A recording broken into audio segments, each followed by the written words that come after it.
Hey guys, welcome to the very first episode of well, I haven't named the show yet, but for the first episode I'd like to interview someone that I've known for my whole life, the 22 years of living.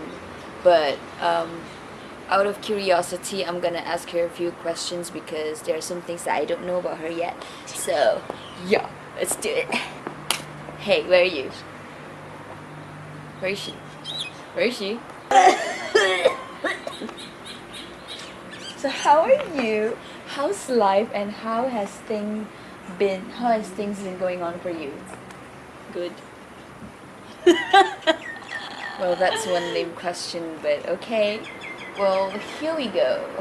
So as you know, I'm doing this thing and I have a few questions for you, and please answer it with Open heart. yes, with a very, very open heart. That's what I hope from her. Because, well, you know, some people, I just don't want to say it. all. Okay.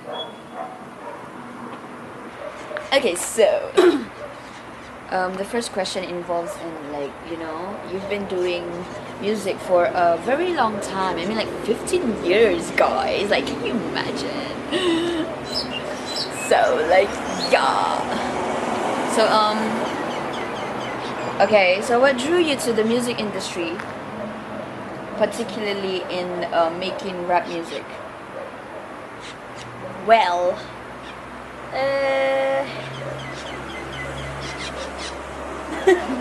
what drew? Wait, let me think. So yeah, because you know, I'm pretty sure everyone's curious about this. Like, how did you get there? It's not even rap music that I'm drawn to. Like, it was more of a. It all begins with the Spice Girls, and the song "Wannabe."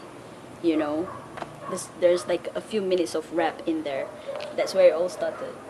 And I was like, it's interesting. This is new to me, like pop song, but there's rapping in it. So, yeah, I don't even listen to like hip hop music that much because, especially today's hip hop music, they just I can't even describe it. It's just yeah. Why is that? Why? It's a disappointment.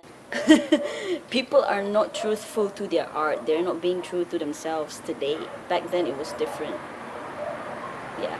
So what drew me to hip hop music, to making rap music is the Spice Girls. Even though they're not hip hop, they're not rap, they're pop songs. I can hear that disappointment in you It about the today's rap music. Yes, I'm very disappointed. Like, what's with mumble rap, man? And what's with using big words when you don't even know what it means and trying to write a sentence and it just sounds really stupid? Speaking of mumble rap, you've been doing mumbling. Wait, what's it called? Mumbling Monday. Yeah, what's that about? It's not mumble rap. Mumbling Monday is more like the things that it's just random topics that I write every week.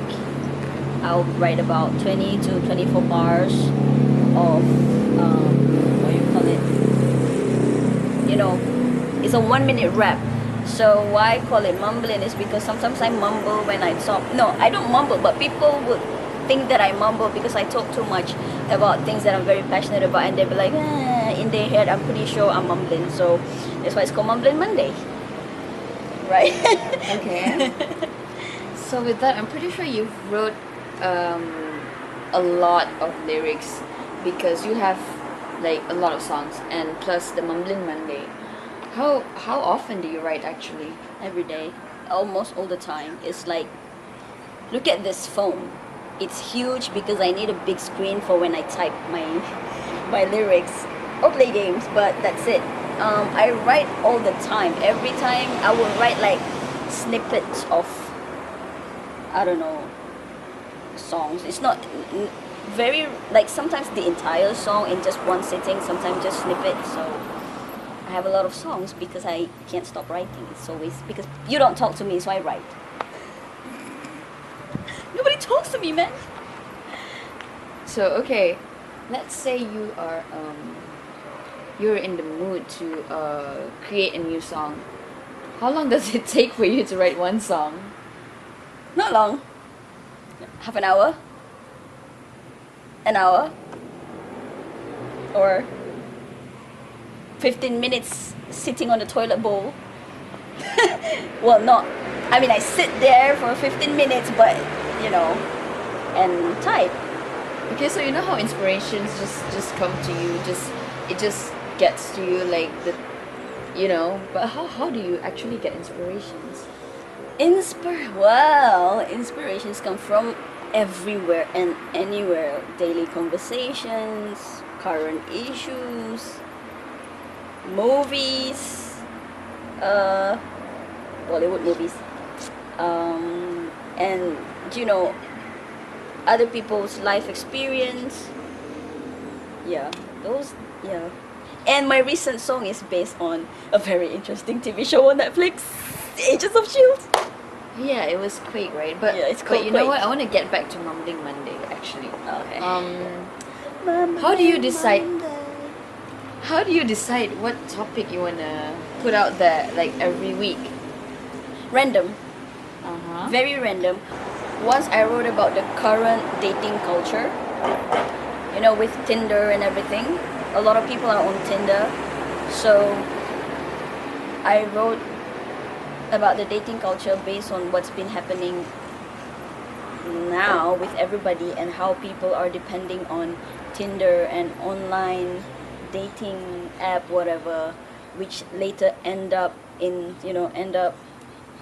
becoming something else instead of an actual relationship where people just hook up and then that's it, and then they just change partners. So that's one of the topics that I wrote for Mumbling Monday.